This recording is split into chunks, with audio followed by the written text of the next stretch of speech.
Welcome to Cash Flow Chronicles, Unlocking Financial Freedom, my journey into investing and side hustles. So I had all kinds of content lined out, stuff that I wanted to do, and I was vetting like gurus and buying things. I own a traditional brick and mortar business, and I do pretty well. I didn't think that it was really ever something to worry about being stopped. I was always taught if you persevere and you have hard work, things work out, if you're just consistent. And I do have a small business though, and I never thought it could really be hurt by a competitor. And come to find out, the only thing that could really hurt it was the competitor of the U.S. government. That blew me away, and that really scared me because over the years, I've bought lots of things, looked at different avenues to make money, different vehicles, but I've always stuck with myself. I invest in myself, I reinvest in myself because I figure if you focus on yourself, right, and the returns are coming from you, you don't got to worry about nobody else. You don't got to worry about if they're going to invest themselves, if they're going to, do better and get you better returns. You're always going to take care of yourself, or, that's who you should be relying on. Well, my hands are absolutely tied. I've put competitor after competitor out of business in my little town, and then the U.S. government came and locked everything down, 2018. Bankrupt me almost, and I was shocked. So I got back and looking at gurus and seeing who had shortcuts and what was going on, because disruption tech has changed things. And I thought, oh man, Airbnb looked good, Turo looks good. There's just passive things you can do from home, like Airbnb was banging because of Texas and Florida, they weren't locked down. And I got thinking about it, and I was like, man, let me really pencil this out. Like, I own my own business now, things are doing good, I pretty much control everything. However, in disruption tech, the laws can put a stop to that at any given time. And the laws are starting to stop that. I'm glad I didn't get involved. The thing I look at the most, though, is I've always been interested in real estate. But real estate, you need a ton of it, right, before it really pays off. If you save up, 20, 30, 40 grand, and you buy a house, even if you house hack, and all these things you can do, all these little tips and tricks, it's still real slow. And I've found reinvesting in my own business goes faster, but I need to diversify. So this is kind of where I'm at in the journey. So I'm going to just talk about that a little bit and like what's changed and why I haven't made any real content just yet, because I penciled out in the math, and the math told me I needed to be doing something else for now. So let's see what we got here. So I've seen a couple cycles come and go. I'm pretty old. And I read a book when I was pretty young. It was Robert Kiyosaki, Rich Dad, Poor Dad. And I would say like my mom is like my poor dad, she had a traditional job. We were really broke, we're on welfare. It was the worst. It was just shameful. Like that's just decimating someone's psychology and mentality. And it's not good for, feeling like you're a winner, if you're on someone else's handout. And I read his book and it made a lot of sense. And I call like my rich dad, my grandma, they had, businesses, but my mom had to stand on her own. No handouts real there, it just is what it is. So Robert Kiyosaki's, cash flow quadrant is about the ESBI. You got your employee on the left side there, you're self-employed, and then on the right-hand side at the top, you got your business owner, you got your investor. And he also has Game Cash Flow 101, 202, I own 101. Most of this is going to revolve around Kiyosaki's ideals and Cash Flow 101. So money is not an end goal, but rather a tool that can empower us to live a life of our choosing. Like, how much money is enough for you? How much money is enough for me? What is passive income? How much is actual financial freedom? For some people, there's hobos out there. They're financially free. They're just begging for coffee every day. They live in a sleeping bag and they're content, right? They're happy. That's probably not most people's goal. I wouldn't say that person's goal is money either, but, hamburgers aren't free. Places to, sleep can be free, but you still need clothes. You can't run around with totally no money. You have to have some kind of income. And on the E side there, for the employee, that is the absolute worst taxes. You just get hammered. You hate life. You hate the government. And, all the skills you put into yourself rise in the ranks. You just get into a worse and worse tax bracket. And it's almost better to not even be a citizen anymore with the way the tax brackets work and the amount of punishment they give you. And that divide on the right and the left-hand side, they really make employees hate the owners they work for, because everyone's like, the business owners, they're screwing everybody. They're stealing from you. They're the rich people. Like, the class warfare is really bad they got going on. Nobody should be paying the taxes they're paying. It's too high for everybody. It's ridiculous. Like, the government needs to stop spending, but different debate. let's just go through this and figure out like, how can we escape the rat race personally, right? So here's your deal. You can get your little side hustle. I don't really like that term. It sounds shady and, so I don't know, side gig, whatever. Gig sounds like teenagerish. Again, not the thing, but you got to get you a second income. So you work your main job, you're an employee, and you want to make sure that your skills are increasing so that you can get the raises, do the good job, because you're going to take that money and you're going to be working towards moving to the other side where the tax breaks are. Once you're on that side, it's ridiculous. Self-employed, like if you don't just start out right out of a trade school, like I started out as a framer, it's great money. When my friends are going to college, they're racking up bills. They're going to pass me later in life, but I'm going to earn sooner. And if I take my extra and don't spend it on everything crazy from my pretty decent job as a framer, I can get ahead. That's kind of what we're doing here and what I did do. So I went from employee, made decent money, went to the military. And then when I came home, I had gotten hurt. So I became self-employed, right? I was self-employed and a business owner, same time. However, I wasn't a big enough business owner to, take off time and be like an investor business owner. I was a working owner, basically the only thing I did was own my job, and I made less than minimum wage, but I worked a whole lot more hours. So it was cool. But everything I put into it, I got back. It does get to where it burns you out though, because you definitely want to be making that money to moving towards the B side where you're the business, owner. But the really thing you want to be is the investor business owner, not the owner operator, because you get the best tax breaks there. That's where you can do the most lucrative things. You have the most flexibility to pay someone else to run your business. So then you're really, truly kind of hands off. Like then your passive income, you are basically retired. Other things that fall into the I category are like writing a song. Other things that are truly like do it once, never do it again, like write a book. That stuff is truly, the investor quadrant. And most people aren't going to be talented enough to do that, or any other portion that's going to fall under like a true I. So the only other choices you have under the true I is like owning real estate, owning businesses that are very successful, but you have to be really good at that and work your way through the ranks. Or, how are you going to run a successful business if you've never been an employee? How are you going to run a successful business and be self-employed if you never were the owner operator? You're just not going to climb through the ranks. So, you're just not going to make it. So, you got your small deals, your big deals on your way to escaping the rat race. And that's like what Cash Flow 101 teaches you, and like what Kiyosaki teaches you.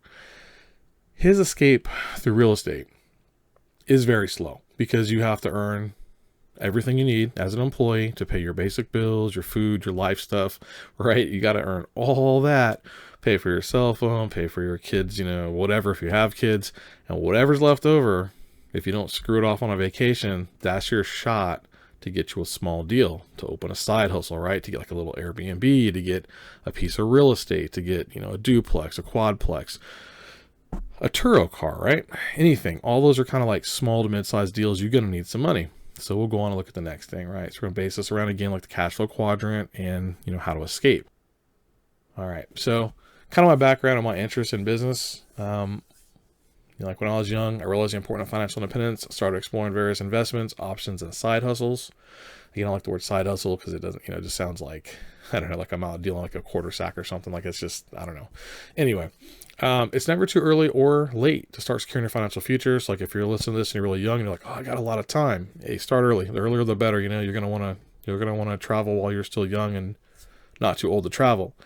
However, if you're really old, hey, it's not too late to start now, because every day you don't start, you're just going to get worse off. And then you're going to be down the road 10 years and going, oh man, I wish I started 10 years ago. The best day to start is always today. So in my later years, I was taught a harsh lesson. I picked the business route. I went that route and I thought, reinvest myself. I didn't really invest in stocks or anybody else's business, through that kind of like vehicle that you can have. And I think I'm happy that I didn't, because investing in myself did the best thing for me and taught me the best lesson ever, which is, my government can put me out of business. Like, there's a spot where if they choose to, they can. It's like an unfair competitor, unfortunately, and they have a lot of avenues to harm you without meaning to, or even meaning to. So I figured the best way to be is diversified, right? So I started looking into any vehicle you can do where I want to go with my financial goals, which is more time off, like more money that isn't able to be taken away from me or easily taken away. So along the way, I decided to focus on one thing, my restaurant's brand, and then, I laser focused till I realized hard work, dedication, and faith can beat Goliath and just about any enemy, with one exception, U.S. government. Like I didn't expect them to bankrupt me. In that time, once they did, I decided like Section 8's the way to go. Turo's real cool. There was good money on it. I've got good credit. I've got a good amount of money to buy like 10 cars, right? I could get going. What if they change the rules? Or what if someone crashes all my cars? Like, to me, it's a mid-sized deal. I would take it, but it wasn't enough to pull time away from what I already do. What I do is already better, but I'm not diversified at that point. Section 8, very, very interested because the government always pays their bills, at least up to now.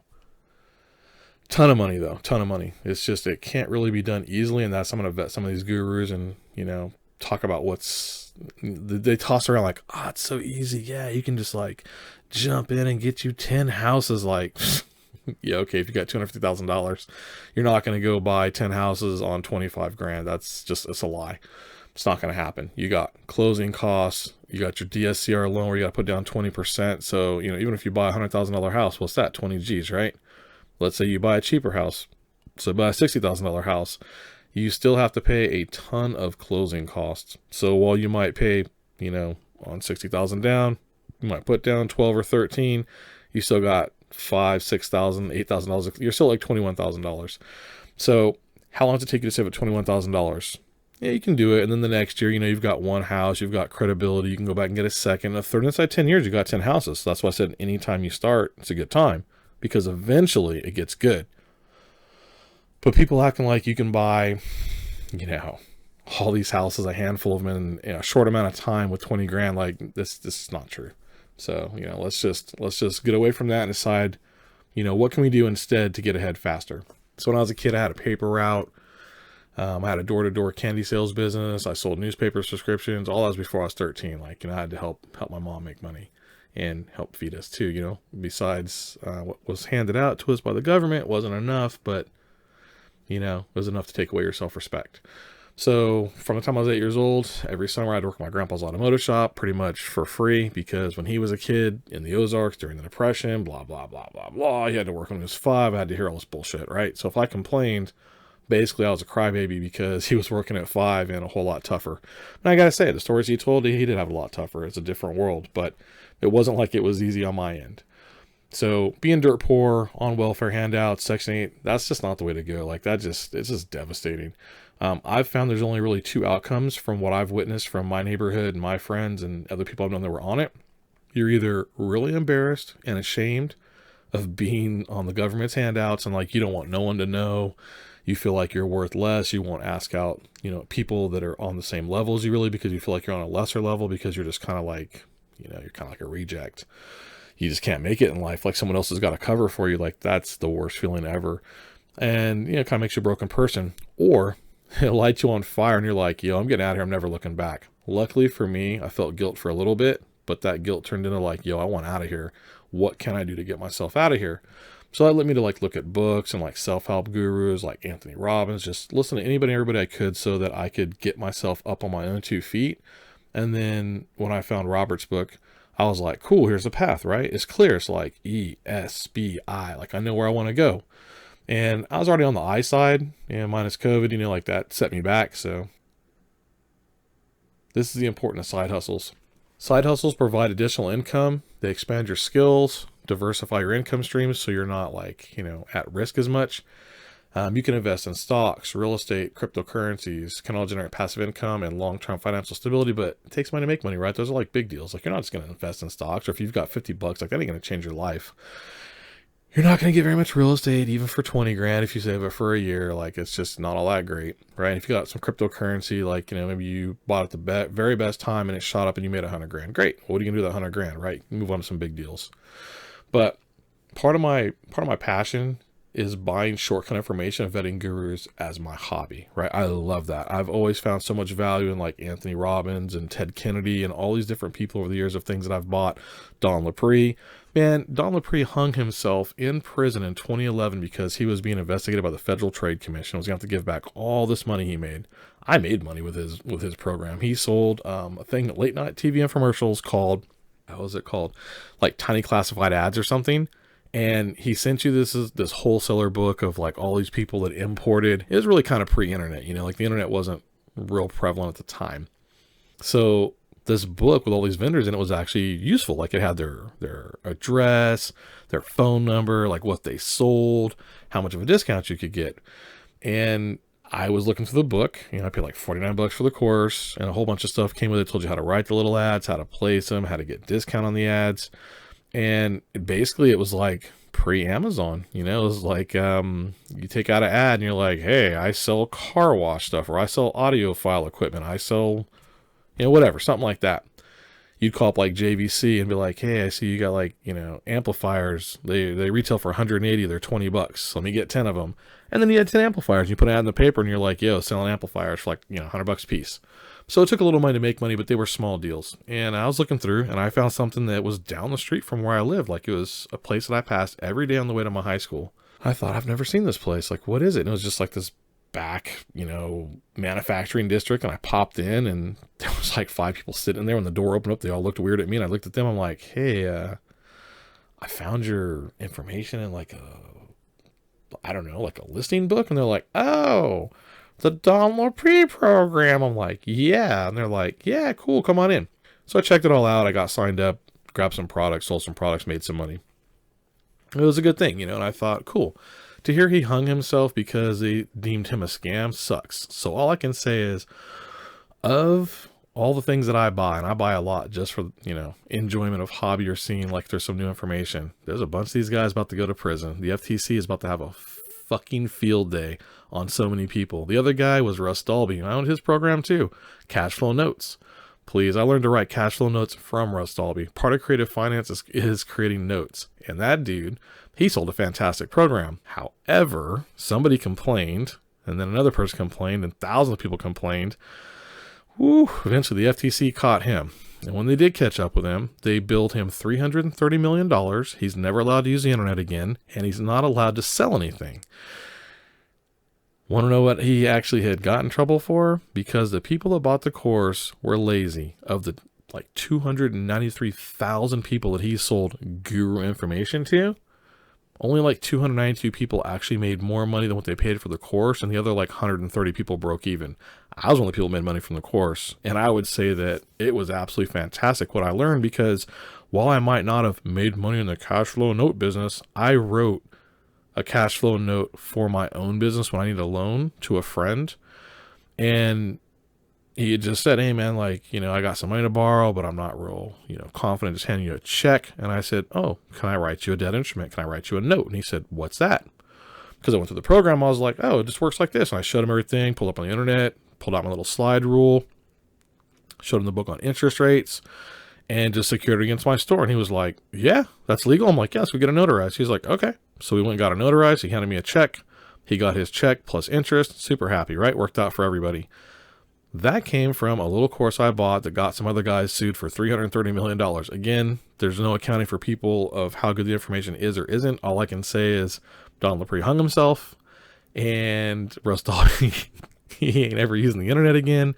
So I'm going to start vetting some gurus and just busting them out for the fun of it, because I think it's hilarious, right? Some people don't like Robert Kiyosaki, but again, it's just information of like how to get out of the rat race. It's a little, small deal, big deal, medium deal, move yourself along. As long as you're moving yourself along, you'll make something, right? So let's talk about small deals, big deals, escaping the rat race from the ES quadrant, starting into the B side and working your way to the I side. So gurus cost money, but save time. If you have a lot of time, you can find anything you want now for free by sifting and sorting the internet and YouTube. They didn't have that back in my day. You really had to pay these guys for this shit. And you had to read the books. You had to go through the process. You had to call in on like dial a line and listen to seminars and shit. Like, it was bad. It was wild. So things have changed, and everybody dumps free information on YouTube, right? YouTube's your daddy, because you'll see a little bit later the reason for that and why. So right now, let's just talk about small deals. Let's say, you're on the east side and you're hustling, you're busting your ass, and you're like, I got a little bit of money left over, right? What can I do? And maybe you drive a little Uber at night too, right? So let's say you make an extra $1,000. Well, in the small deals for the cash flow game, you could do some stickers, you could make some custom coffee mugs, you could do some t-shirts, you could become an Amazon affiliate for free, you can be a YouTube creator, an IG influencer, and product reviews. Now, those last three, well, they are free to set up, If you don't have a good personality, you don't have a little bit of a camera or something, it's going to take a few bucks. But most people, let's be honest, everyone's got an iPhone or an Android. I mean, you can make content off those phones. Look at Cobby Lane. That dude, he didn't say one word ever. He's worth $30 million. And the first month he did his YouTube, he had 9 views and 2 subscribers.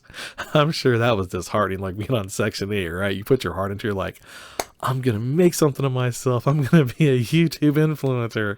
And everyone's like, yeah, go, I'm not watching you. And now, he's banging. It's like Mr. Beast, right? So it's possible. However, most people, you're not going to become some rich YouTube creator. You're not going to be some IG influencer or model, but you can do really well with product reviews, but you got to buy the products or you got to get people to send you products. So that part, you can do that. Small deals, right? There's things you can do if you get on it. Medium deals. Let's say you have good credit or you have a little bit of money saved up. You got a second car, maybe. You can throw it on Turo, give it a test, figure out the best ways to do that. Airbnb, you can arbitrage. Very, very hard to get a yes. I'm going to bust out one of these gurus soon that sold me a course that, had they been a little more honest, I wouldn't have wasted the $4,000 because it doesn't work in my area well because California is not big on arbitrage and they hate Airbnb. I went through 200 phone calls of all no's. I did it the way they said, I got like a rental company and, tried all the tricks to get around it, but everyone in the end just says the same thing. Is this for Airbnb? Hell no. So then you find out you got to do it out of state, right?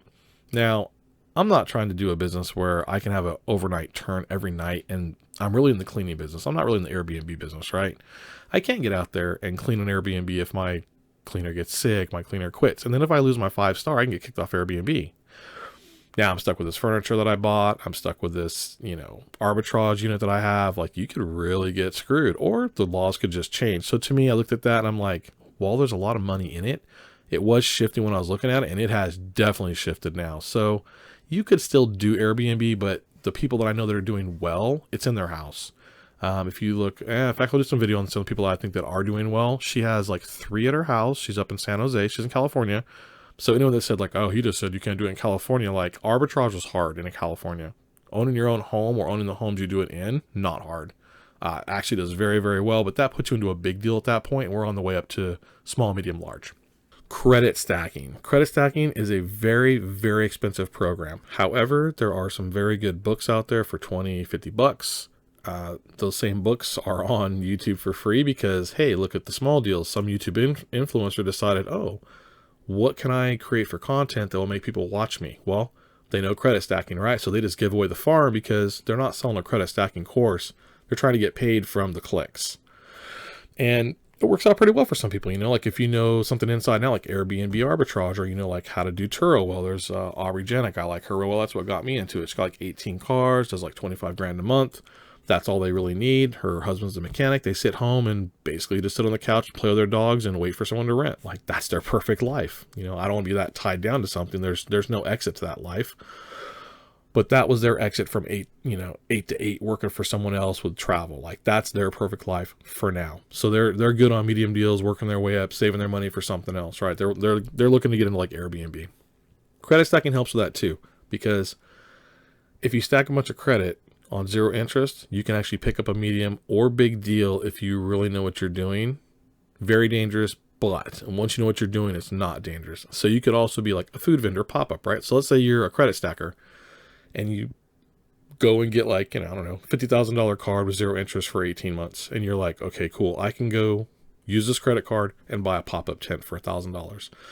I can go buy a table and all the equipment I need for like $3,000 more dollars. And now you're out there roasting corn or frying chicken or, serving whatever. You could get into that business for, maybe $5,000. And you've used 10% of your card. You've got all that money left over. You have to show up to some place though and actually do it. There's the work involved again, which most people don't want to do. But if you really had to hustle and you were like, I hate my 9 to 5, what can I do? There's a guy that comes to my shop. He owns 3 trailers now, 3 food trailers. I had 2 hard locations that he did lose because they didn't treat them very well. But they do chicken pop-ups. They serve macaroni and cheese, coleslaw. They start at like 6 and serve till they're out. Every time he does it, he makes like 2 G's. He works like 3 days a week. His brother's got 1 too, so he does it in one location. Brother does it in another.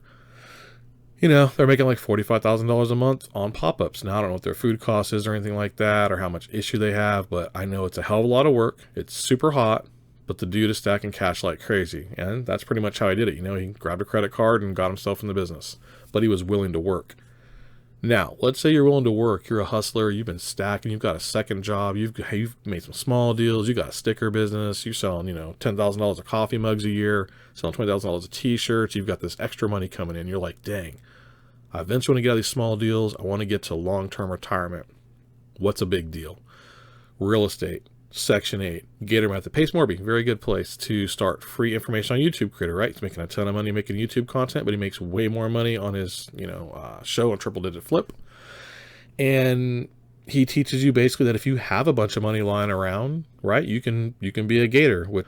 And I can only just say, basically, if you've got some money and someone doesn't have earnest money deposit, you can loan them the money and charge them 10, 15, 20% interest. And if you can afford to give someone, $15,000, $20,000 and don't need it back for 3 or 4 months, and you can, take 10, 20% back, there's good money in the Gator Method. But you need to know contracts really well. You've got to be really secure in how to lock your money up so it doesn't get stolen from you. You've got to know how to put a lien on a house. Like it's an in-depth deal. It's a big deal. It's not like I'm going to make some t-shirts. Like t-shirts, anyone can do this tomorrow. You're just lazy if you're not doing something. Real estate, that's going to take some, education and time. And if you're poor, you've got nothing but time. So while you're working your small deals and getting there, learn about the big deals. Learn about real estate. Learn the paperwork. Learn Section 8. Learn some Gator Method. Tax liens. Tax liens are coming back up again because the economy is starting to go to shit with all the wars. Glad I waited on real estate because hard money is going to be king right now. People that couldn't pay their bills during COVID, they're fucked. And they have a 2-year moratorium of not paying their property taxes. And when that happens, the city sells them because they have to pay for fire department, all those kind of city services. So while there is a chance for them to redeem them, what you're really hoping for is that they don't and you get their house. As shitty as that sounds, that's what you're hoping for, right? Because that's the big payoff. That's the big deal. So say like in my house, we pay like $4,000 every, few months, something like $8,000 something dollars a year. So if we don't pay our property taxes this year, we'll get a bill and we'll get the arrears, right? You'll get the penalties and everything. Second year comes by. If we don't do it again, all of a sudden, we owe 16 minimum plus the arrears. We're looking at like $22,000, $23,000 that the city didn't get. They have the right to take your house and put a tax lien on it and sell those tax liens. Now, someone like me comes along and says, I want to bid on some tax liens. Let's say I win a couple. I take all that money. It's a big deal, obviously, because I'm tying a lot of money up into a tax lien. And the hope is that it's secured against the property. So if they don't come through and they have so much time to redeem, every state's different. Some's 6 months, some's 4 years, some's 2 years. So your money can be tied up for a long time. Those people, though, have to give you all the money you paid plus a penalty. And it's pretty significant, the penalty. Like it's, if you're talking about like you're getting 10% a year from the stock market, if you can get 15 or 20 from a tax lien, plus you've got the potential that if they don't pay you in time, they just deed the house to you. They take the house away. So again, some people aren't going to like what I just said. They're like, that's shitty. You took someone's house. But I'm just saying, like, it's out there. It happens, right? It's big deals. Generational wealth happens that way because when everything goes to shit, people that have, $400,000, $500,000, $600,000 saved up, they go buy a bunch of tax liens and maybe they get, 90% of them redeemed. But the couple houses they get for 20 grand that are worth $200,000 or $300,000, yeah, it makes their life. And they take that, $600,000 plus money they made and they put it to work. They put their kids to college. They make a better life. They buy more investments. Now they go on to creative finance, on houses, businesses. You can start a supplement white label line. You can be an Amazon drop shipper, but you need, money for stuff to drop ship if you're going to have stuff at FBA. So you drop it off so Amazon fulfills it. I dropped some stuff off, have a supplement company. It was like, $12,000. Didn't work out real well. Don't care. It was just something I wanted to try, something some guru sold me. I do like the Amazon system, but I don't know. I didn't really do it right or very well. So we'll look at that one again later. But you've got all kinds of options. So many options. All right. So as you're moving on to the ESBI side, and you're trying to get your ass out of 9 to 5 work and your second hustle and your third hustle and your side hustle and your baby deals and moving on to big deals, you can start investing in the stock market real estate and business, right? But if you've only got 20 bucks throw in the stock market, it ain't going to change your life. Like, give it up, dude. It's just, you're not ready for that. You're not going to go into real estate for 20 bucks, no matter how many gurus say like, oh, you can buy stuff, no money down. Not in this market, not yet, because they're selling for over the ask. Why would any owner give you a no money down deal unless it's a piece of shit? It's just not going to happen. Now, when interest rates keep going up, they'll start teaching classes where houses that sit on the market for 180 days, a seller does what now? A seller goes, fuck, I'm stuck with this house. I can't get rid of it. Someone smart comes along and says, hey, Mr. Seller, you could have $200,000 today. I'm approved for it. Or interest rates are batshit insane at 12%. What if I gave you 10% on your money and let you carry the loan, right? Like a rent to own, like a lease to own. What if you finance for me, and in 5 years, I'll pay you off the balance in a balloon note. And the seller's like, well, what benefit would that be to me? And you're like, well, instead of only making 200, now you're going to make all that interest, because the first 5 years of payments are pretty much interest only, right? That's, like the entire thing goes towards interest. So now you're going to make like $250,000, but you're going to do me a favor for whatever reason. I need the house. This is, who cares? But you can do that. That's when you start getting seller finance deals, is when they're like, oh, there's something in it for me, and I've got a pain point. I've got a pain point if I can't sell this. So let me turn it into something. Let me make some kind of money with it. And if they're renting it, maybe they're going to have a renter that tears it up, whatever. If you're buying it, you're probably going to take care of it. So it's a good deal for them. It does become a win-win at a certain point when houses sit long enough, when there's enough surplus, and when the interest rates are high enough. Right now, we don't have the surplus because we have a bunch of, people crossing the border and they're giving them houses for free. And everybody's still putting it over the ask. The only thing we have going for us right now is the interest rates are rising. So you're really not going to get in, the real estate market for like the creative finance, no money down. Like, that's just not happening right now. But study it, because it'll come up in like the next 18, 20, 34 months. Investing can provide long-term financial security. Yes, definitely want to get on that, especially with, stock market, real estate, and business. But if you can't do it big, it's not worth doing. Go back to the small deals, reinvest in yourself. Stock market and businesses can deliver high returns if done correctly. That's why you're going to see why I changed my math at the end, why I changed what I'm doing. Side hustles can help generate extra cash to invest. Absolutely. Like, you should be. Like, if you come home and you have worked 40 hours and you're like, oh, I'm so broke, oh, my life sucks.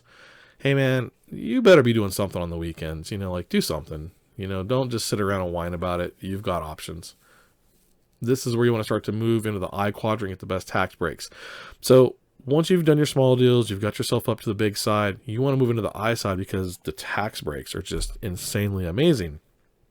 And again, that's like running a business really, really well, where you can pay like a manager and you're never there. And pretty much your accountant takes care of, payroll and everything else, because no business is ever in the I side entirely unless it makes enough money to make it passive. There's no such thing as truly passive income. Like, even if you're a real estate landlord, well, you still got to collect checks. You got to, look after your property managers. There is always some work, but there is some work that's less and less hands-on and better tax breaks, and just gives you the chance to snowball. So passive income is almost unfair, because it takes the least work to produce the more of it, but it takes the most work to get that part of your money machine up and running. So, kind of like saying that people that are like, oh, Donald Trump, it's unfair, he's so rich, or oh, so-and-so, like, dude, they have passive income because they did the work, the hard-ass work, to garner customers. Just like we talked about with YouTube. If you're a YouTube content creator with no one that's watching you, then you're not getting monetized. However, if you put in all the hard work and you get all the eyeballs like Mr. Beast, then he's getting passive income. He's going to upload those videos once, do the hard work once, and he's going to get paid forever on those videos, like making a song, right? And he'll have a little bit of work. He'll have to collect checks. He'll have to, answer DM strikes, stuff like that. He'll have a light bit of management, but that's about as passive as you can get. And that's a crazy money machine. And then people will be like, oh, it must be nice for Mr. Beast. Well, he's working like 17 hours a day right now, 365. And he's worth $100-something million. And then eventually he's never going to work again. And people will act like he got lucky, and that's not the case. So if you don't want to run around being someone's like, oh, so-and-so got lucky, like, you make your own luck. Some people truly are lucky. Some people can go to the casino, roll the dice, and they win. That's great. That's not 99.9% of the people. The house always wins. But you can make your own luck as far as if you're like, yo, I'm going to start this little side hustle. I'm going to start selling t-shirts, and I'm going to research and do the hard work to find out what would sell, not just I make t-shirts. It's got to be something that will, be in demand. So that's how that kind of goes. So now we're back to, the EBS and I, starting a side hustle or business. This is kind of your path. Determine your skills and interests to find out a profitable side hustle. Definitely find a mentor. They're free. They're everywhere on YouTube. Everyone's dying to be somebody's mentor. Everyone's dying to give away some free stuff. Everybody wants some clout, right? And then there's all these gurus that are like, yo, if I put this into a nice package, I can even get paid for that. And I gotta be honest, a lot of the mentors that sell stuff, like, it's good stuff.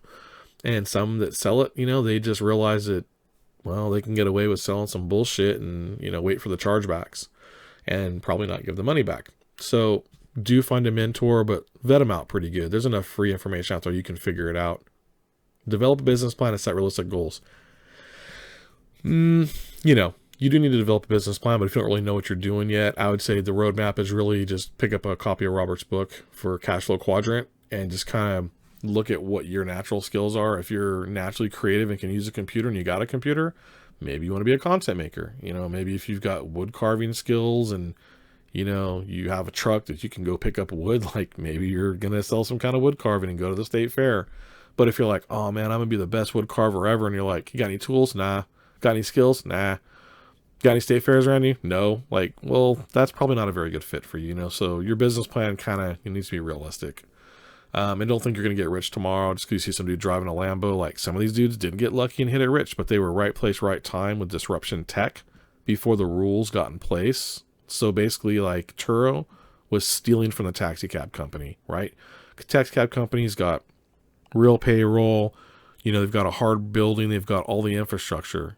And then technology came along and it's like, hey, I could dispatch anyone who logs on the platform that says, hey, I'm available to drive. Those guys are skimming off the top of a real traditional business. They're like pop-ups that are stealing from like real food businesses. There's a running joke that someone said, you should open a place called Side Chick and only open on Sundays next to Chick-fil-A's because Chick-fil-A's are closed. So what are they doing? They're riding Chick-fil-A's coattails. They're technically stealing from Chick-fil-A off their goodwill and their brand and their location. With the pop-ups, they have minimal cost. They're probably not paying their taxes. They're doing all this crazy shit.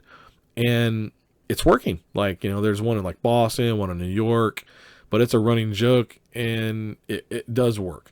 I don't really subscribe to that. To me, like, that is the definition of side hustle where you're being shady. Like, I don't think shady business plans are good, but just to illustrate the point of, if you find something that can be done like that, like Side Chick, it's funny, like, it's doable. And that's why it's a good idea, because it's Side Chick next to Chick-fil-A and it's on a Sunday and you're not really stealing their business. They are closed on Sunday.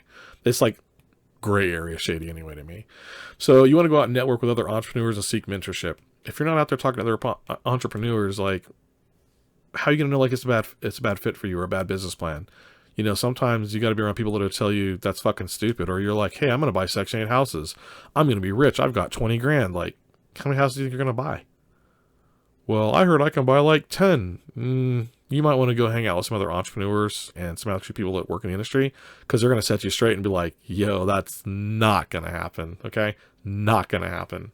So, come back down to earth. That way they can help you get a proper plan, stretch your money further, maybe, get into something else, put the 20 grand to work someplace else. Maybe you can be a wholesaler for a while. But if you think you're going to buy 10 houses on 20 grand, like, you've lost your fucking mind. So next, pay yourself first. Reduce your expenses. Stop spending everything on like the latest iPhone, shoes, whatever. You can wear small shit. Go to the secondhand thrift store. Whatever you got to do, get a second job. But stop spending so much money. Don't go out to eat. Make your own lunch. Pack that shit. Get it done. Make a plan. That's back to your business plan with your goals. Increase your skills as well to get paid more from what you already do. That goes back to what I did, where I decided to put more into my business. Reinvest in yourself and your assets over and over until you are where you want to be. And that's exactly what I did. I'm running that risk, right? And this is where we get to the part that's kind of wordy. All right. So thank you for following my journey towards financial independence. Anyone can do this as long as you're willing to put in the time into education. It's free all over the internet and YouTube, right? Because everyone's trying to make that ad credit money of how finance works, and figure out the small deals and big deals, and then make a plan to take action. Disruption technology has changed the world. We've talked about it. It's working. There'll be something else pop up soon. NFTs, crypto. decentralized finance. There's a million things going on that are taking from traditional. Like look at Amazon, how they just tanked Kmart, tanked Toys R Us. They tanked places that thought they were never going to tank. The Postal Service has been tanked. UPS tanked those guys. I mean, just look at email. Look what email did to just in general writing someone a letter. And then, look at Redbox. Redbox tanked Blockbuster. And then look at, Netflix tanked them. So, comes around, goes around. There's always stuff going on. Just kind of wait for the next boat. But be involved or you're going to get duped or you're going to be late to the party. Like, wrong phase, wrong cycle. So this is how you get paid pretty much. This is where the disruption tech has changed everything. TV and cable have been replaced with apps and computers, but the advertising is still there. Like I pay big dollars for advertising when people into my place, right? I pay on Instagram, I pay on Facebook, I pay all these places. However, when I had a business maybe 18 years ago, I was going to advertise on, guess where? Cable network on like 5 channels that, probably match people that fit my demographic for my product. But that's changing. I can geofence them. I can use Facebook. I can use all these weird things, right? It's just who's getting paid. Well, it ain't the cable company no more. Now it's Amazon. It's, Meta and those people because they have the eyeballs now and advertisers pay for eyeballs because you are the product by using their free service. So the money being paid out has shifted from networks like ABC, NBC, etc. So even further back than cable, think about that. Before there was cable, right? If you wanted to advertise, you had to be fucking huge, right? You had to be JCPenney, Sears and Roebuck. You had to be some national coast to coast person because ABC was broadcasting across states, multiple states, and maybe it was like The Simpsons, on Fox. Before cable, how much would it cost you, right? Or to advertise the Super Bowl because there's so many eyeballs. You're paying per eyeballs. When cable came around, they whacked up the networks into small demographics like 1 city, 2 city, 5 city places. So when they had cable, when it was digital, I was able to take 3 cities around my city. It was like 99,000 households, and it was going to cost me like $3,000 a month. That's fantastic.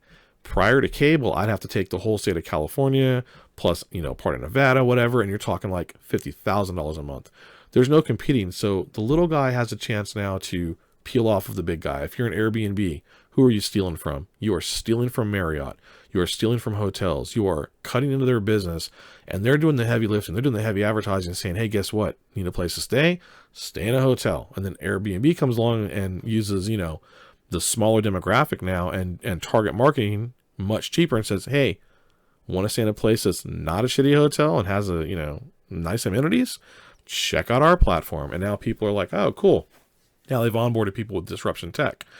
The advertising, though, is still going on because even Airbnb is paying people to advertise, but it's more streamlined. It's very laser focused.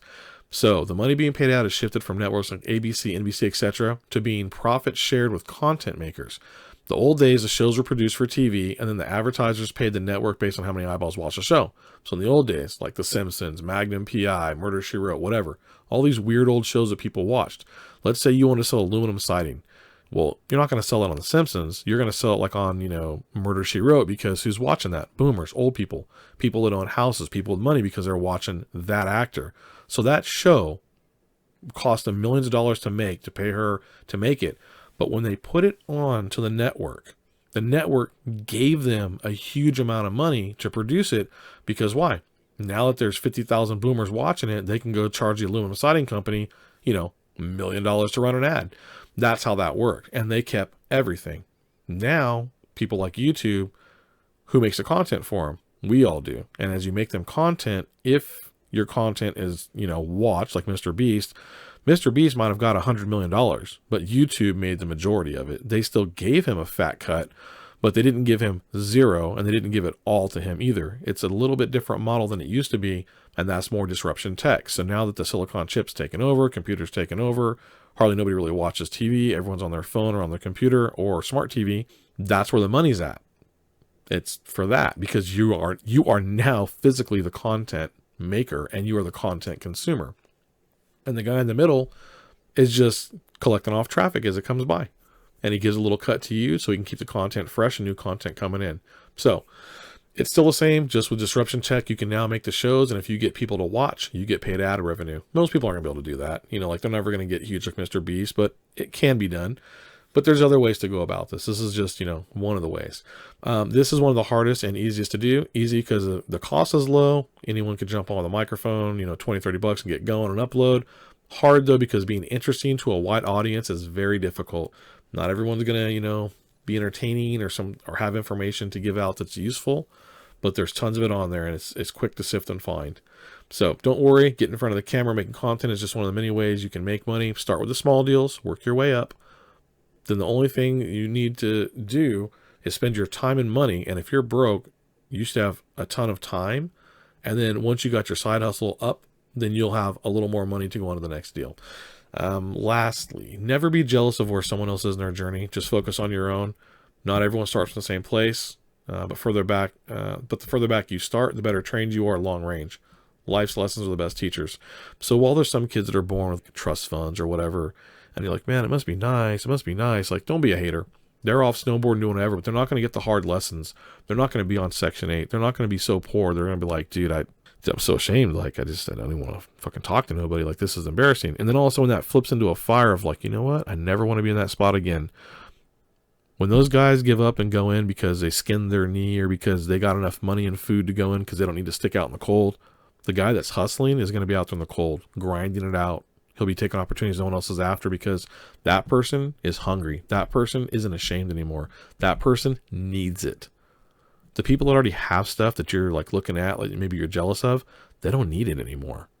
So they're never going to be able to compete with you. They're never going to have what you have. Eventually, it takes time, but you pass them up because you need it. And then when you are passing them up, let's say you go to war with them over property or something else, like they're not gonna be able to beat you. They don't have the heart you have. They don't have the discipline you have. They don't have the experience you have. They don't have the raw emotion to just be like, I don't care what this guy does. I'll stand outside his house for a month if I have to. They'll just give up and go away because life's easier for them. So, don't be jealous of other people. All right. That leads me to where I'm at now. So I have a lot of videos and content made, but I had to stop what I was doing and go back because I realized that I was fucking up. I had to take stock of where I was at the time and check, how much time did I have and how much hard money and credit. And the market started shifting. We started going to war. BTC is getting ready to half again, so things are going on. So I know I 100% want to be in real estate in Section 8 for some of my diversification because the government always pays bills. COVID made me realize, I got to diversify. While deciding if I could do some small deals or big deals, I started to buy lots of the Guru stuff off IG, like from, the Airbnb guys and some Section 8 stuff and a bunch of other like smaller deal stuff and other marketing platforms. Some of it was bullshit and some refunded me money and some didn't. And some I'm going to say we're going to be getting an FTC investigation soon because they don't produce. Others were very useful and some were great information, but the cycle has changed and that way of making money has gone away for now until the next cycle. As in like, oh, creative finance, like, bro, creative finance isn't on right now. Like if you look at Kareem or whatever, I'm gonna do a video on him soon. He always pops off of like Investor Lift, like, oh, I jump on Investor Lift and I find these no money down or low money down sellers. There are 13 deals in the entire US on Investor Lift for owner financing. And every single one of them is a money pit piece of shit because it is a seller's market. So the shit he's selling is so far out of whack and cycle is ridiculous. Now, can I say Kareem's a total liar? No, it definitely works in the right cycle. However, he shouldn't be selling that shit and charging people right now because it's not, you're just taking people's money. It's fucked up.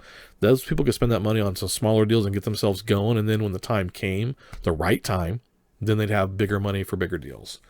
So in my life, I've seen 2 cycles for sure, and we are definitely on the 3rd, but disruption tech is different now. So who knows how it's going to play out. And there's a war going on.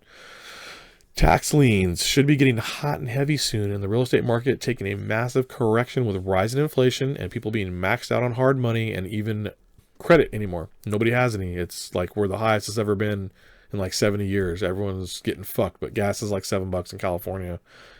Eggs are crazy, bread's crazy. People are getting tapped out and people are extended. So the last 2 cycles have spawned opportunities in short sales.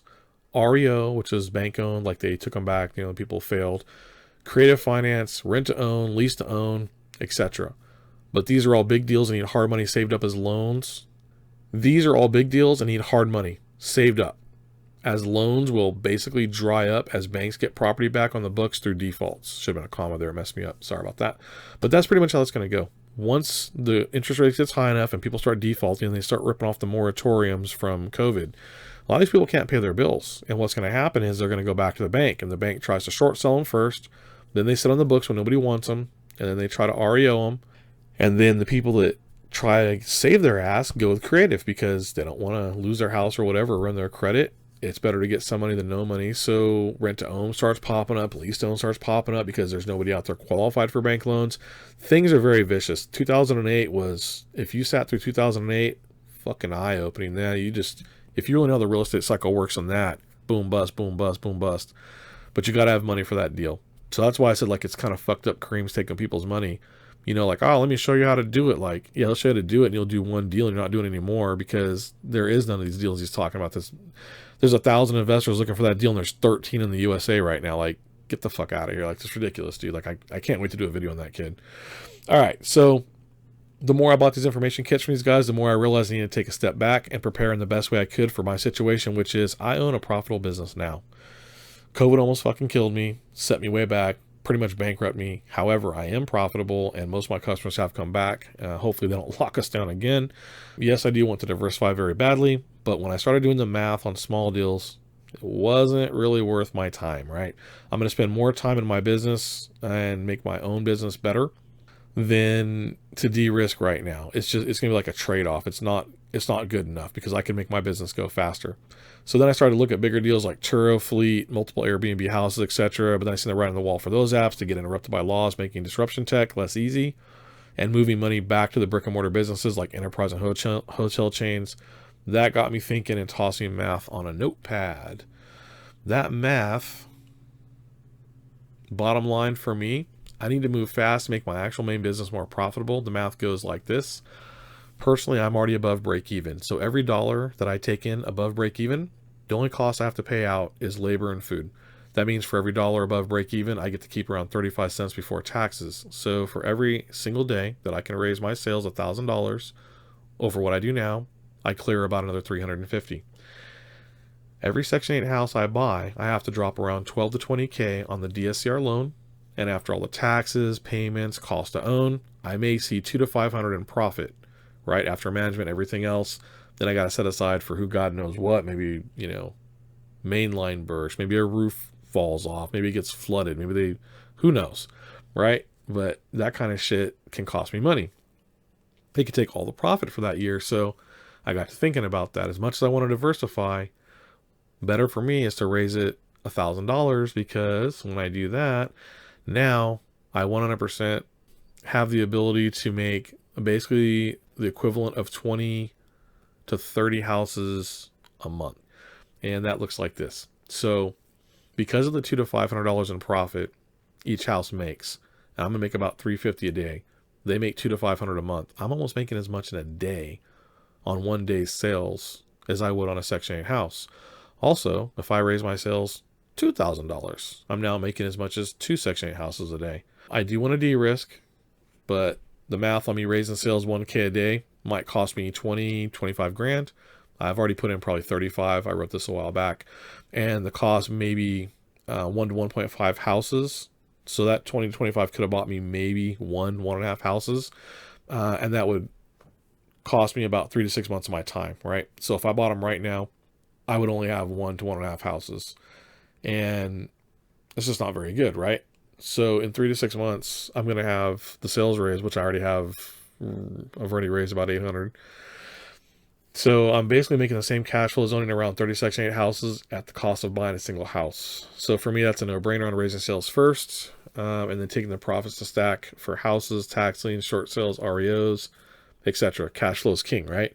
So it was easier to raise my personal business sales because I'm already on the B side of the ESBI, and I'm doing so well that I'm almost on the I side. Now, if I leave and step back and pay someone else, then, I'm not going to make as much. But if I just jump on it and stick with it, and I'm also working my own stuff or add a second business, then it's hard for the houses to catch up to what I'm actually doing. The only reason to do that is because I am worried about COVID lockdown or, the war, who knows what. I want to diversify. So that's the only reason I'm going to. So if this was another time in the cycle, I would go another route. But there is a once in a lifetime event brewing, and if it hits, I want max advantage. If it doesn't hit, I'm not worried about it. I'll be 2 houses behind for 6 months, but stack a ton of cash. And after 6 months, I will buy 1 to 2 houses a month with the increased profits from the business. The biggest risk for me is another lockdown or something crazy with war and getting shut down again. But the risk for me is worth the reward. Good luck to you in your journey. I'll be posting up some guru callouts along the way and their systems I've vetted. Some of the gurus, I don't know. Some will make me laugh. Some really piss me off. The other day I was making some spoof videos while I was joking back and forth with a friend. I don't know, throw a couple up. I think they're funny. They made some just absolutely ridiculous ads. Like, I can't believe the shit they're making. It's unbelievable. However, people like seeing that kind of stuff. That's what sells, People don't really care about true numbers. They care about lifestyle. So if you're flying around in a fucking jet, like Grant Cardone or whatever, versus, Tony Robbins, who's just like, hey, how's it going? Like, people are always going to gravitate towards the guy with the flash, the shit that they're trying to peddle. So my sincere hope is that you find some value in these videos. Maybe avoid furu, your fake gurus out there along the way to unlocking your own financial freedom. Thank you for your time and attention. Hopefully you will be able to find some value somewhere in what I do, and hopefully it'll help you as I post my own journey. Thanks a lot. And also, if you could, subscribe, like, share.